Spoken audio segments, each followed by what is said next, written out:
जैसे ही जीवन में मुसीबतें आती है तब मनुष्य उस मुसीबतों से हार जाता है। बस एक ही विचार चलता है कि ऐसा मैंने क्या किया है जो मेरे को ऐसी सजा मिल रही है। पर श्याम भक्तों, मुसीबतें सबके जीवन में आती है और उस मुसीबत के अंदर जो भी हारता नहीं है फिर वह बाबा श्याम की चौखट पे चला जाता है तो बाबा श्याम की कृपा से उसके जीवन में होता है चमत्कार। आज की जो सत्य कहानी ऐसे ही सच्चे भगत की है कि भक्त के जीवन में ऐसी मुसीबतें आई थी लेकिन वह बाबा श्याम की शरण में गया और बाबा श्याम ने उनके जीवन में कैसे किया चमत्कार। तो इस सत्य कहानी को पूरा अवश्य देखिएगा।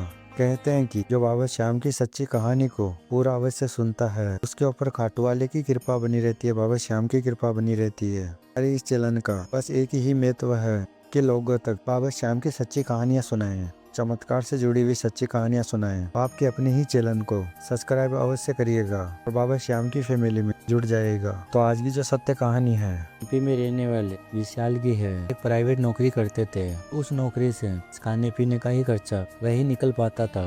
विशाल का एक ही सपना था, जैसे तैसे करके अपनी पढ़ाई कंप्लीट कर ली थी और विशाल का एक ही सपना था, मेरी नौकरी लग जाएगी तब हमारे घर के हालात वह ठीक हो जाएंगे और मैं भी कुछ पापा की मदद कर सकूंगा। यही विचार था विशाल का। विशाल कहते हैं कि मैं एक बार नहीं बार बार हारा था। नौकरी का मैंने काफी प्रयास किया था लेकिन मेरे को सफलता नहीं मिल पा रही थी, जिसके कारण मैं रोज टेंशन में रहने लग गया था। मैं मिडिल क्लास से बिलोंग करता हूँ। विशाल कहते हैं मैं 10th क्लास में मैंने अच्छे नंबर पाए थे। मेरा पूरा परिवार बस एक ही बात बोलता था कि विशाल के तो अच्छी नौकरी लगेगी क्योंकि यह पढ़ने में बहुत अच्छा है पढ़ने में। पर मेरी किस्मत में मेरे को नहीं लग रहा था कि शायद नौकरी है क्या। मेरे को एक ही बात लग रही थी कि शायद मेरी किस्मत में नौकरी नहीं है। इसलिए ही मैं जब भी एग्जाम देकर आता हूँ तब मेरे को निराशा ही हाथ लगती है। जैसे तैसे करके एक बार वह परीक्षा में तो पास हो गया था लेकिन इंटरव्यू के लिए पहुंचा था, वहाँ पर उसको रिजेक्ट कर दिया था। विशाल ने हार नहीं मानी तो ऐसा हो गया था कि जो रिश्तेदार थे अभी ताना देने लग गए थे, तुमने तो इतनी अच्छी पढ़ाई की है फिर तेरी नौकरी क्यों नहीं लग पा रही है। शायद हमको तो लगता है कि तेरी नौकरी भी नहीं लगेगी। रिश्तेदार भी ऐसी बात बोलते थे, इससे मेरे को बहुत बुरा लगता था। ये बातें सुनता था तब अंदर से टूट जाता था। तब मेरे मन में एक ही विचार आते थे कि क्या मैंने इतनी मेहनत करके सब कुछ बेकार जा रही है। और मैं भगवान को कोसने लग गया था कि हे भगवान, ये मेरे जीवन में कैसा दुख लिखा है। मैं इतनी मेहनत कर रहा हूँ लेकिन मेरे को सफलता नहीं मिल पा रही है। कोसने लग गया था। उनके कुल देवता बाबा श्याम थे। विशाल बाबा श्याम से हर रोज शिकायत करता था, हे बाबा श्याम कब मेरी सुनोगे। मेरे जो दोस्त है उनकी सबकी नौकरी लग गई है, मेरी कब लगेगी बाबा श्याम। यही बाबा श्याम से शिकायत करता था रोज। तब एक दिन विशाल के दोस्त आए घर पर और विशाल को कहा कि क्यों विशाल, क्यों चिंता करते रहते हो, लग जाएगी तुम्हारी नौकरी। चलो तुम खाटू धाम चल रहे हो क्या। तब विशाल ने कहा कि मेरे पास तो पैसे भी नहीं है खाटू धाम जाने के। तब विशाल के दोस्त ने कहा कि तुम चिंता मत करो, हम तुमको लेकर जाते हैं खाटू धाम और तुम बाबा श्याम से अरदास लगा कर आना, वह श्याम तुम्हारी अवश्य सुनेंगे। तब विशाल ने कहा कि मैं बाबा श्याम को तो रोज बोलता हूँ मेरी नौकरी लग जाए लेकिन वह सुनते भी नहीं है। विशाल के दोस्त ने कहा कि हमारे घर में बाबा श्याम का नाम जप करते हैं, पूरे परिवार बाबा श्याम का मंत्र जाप करते हैं, ओम श्री श्याम देवाय नमः। तब तुम भी ये बाबा श्याम का मंत्र जाप करो और बाबा श्याम का नाम जप करो। और एक बात, तुम भी जीव मात्र की देख रेख करो क्योंकि मेरे पिताजी को एक पंडित ने बताया था कि हम जब बाबा श्याम की पूजा करते हैं तब उससे पहले हमको सभी जीव मात्र की देखरेख जरूर करना चाहिए, क्योंकि हम किसी भी जीव मात्र की देखरेख करते हैं। यदि हम पक्षियों के लिए जल भर कर छत पर रखते हैं या हम कुत्ते को रोटी देते हैं, इससे हमारे जो पितृदेव है वह खुश होते हैं। क्योंकि बाबा श्याम खुद कहता है पहले तुम्हारे जो भी कुल देवता है तुम उनकी पूजा करो और उनका आशीर्वाद तुम्हारे पे बन जाएगा, फिर तुम्हारे पे मेरा आशीर्वाद बनेगा। ये बाबा श्याम कहते हैं। कभी भी सिर्फ बाबा श्याम की ही पूजा करता है और कुल देवी या कुल देवता की पूजा नहीं करता है उसके ऊपर बाबा श्याम की कृपा नहीं बनती है।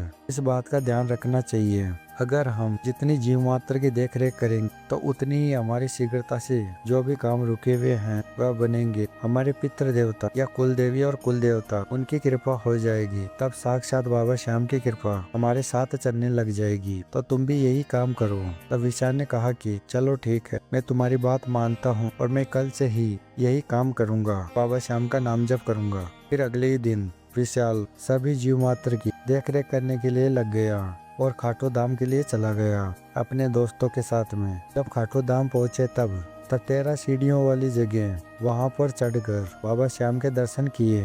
जब बाबा श्याम के दर्शन कर रहे थे विशाल बहुत रो रहा था बाबा श्याम के दर्शन करके, और बाबा श्याम को मन ही मन बस यही बात बोल रहा था कि हे बाबा श्याम, मैं हार चुका हूँ, मैं थक चुका हूँ, अब तो आप ही का सहारा है बाबा श्याम। आप मेरी डूबती हुई नैया को पार लगाओ बाबा श्याम, अभी आपका ही सहारा है बाबा श्याम, हमारे पे कृपा करो बाबा श्याम। और ये बात बोल सभी दोस्त और विशाल घर पर आ गए। अगले ही दिन एक पंडित आया घर पर और उसने कहा कि बेटा सब कुछ ठीक है। तब विशाल ने कहा कि नहीं पंडित जी, कुछ भी ठीक नहीं है। मैं नौकरी के लिए काफी प्रयास कर रहा हूँ लेकिन मेरी नौकरी नहीं लग पा रही है, तो आप ही बताओ पंडित जी, मैं कैसे खुश रहूंगा। पंडित जी ने कहा कि चिंता क्यों करते हो, तुम तो बाबा श्याम की पूजा करते हो, अब बाबा श्याम पे सब कुछ छोड़ दो और बाबा श्याम तुम्हारी नौकरी अवश्य लगाएंगे। और ये बात बोलकर पंडित वापस चला गया। पंडित जाने के बाद विशाल के मन में बस एक ही बात आई कि उस पंडित को कैसे पता था मैं बाबा श्याम की पूजा करता हूँ, उसको कैसे पता था। तब ये बात सोचकर विशाल घर के बाहर गया। तब पंडित को देखा, तब पंडित वहाँ पर नजर भी नहीं आया था। उस पंडित के सर पे एक अलग ही तेज था और ये बात बोलकर वह अदृश्य हो गया था।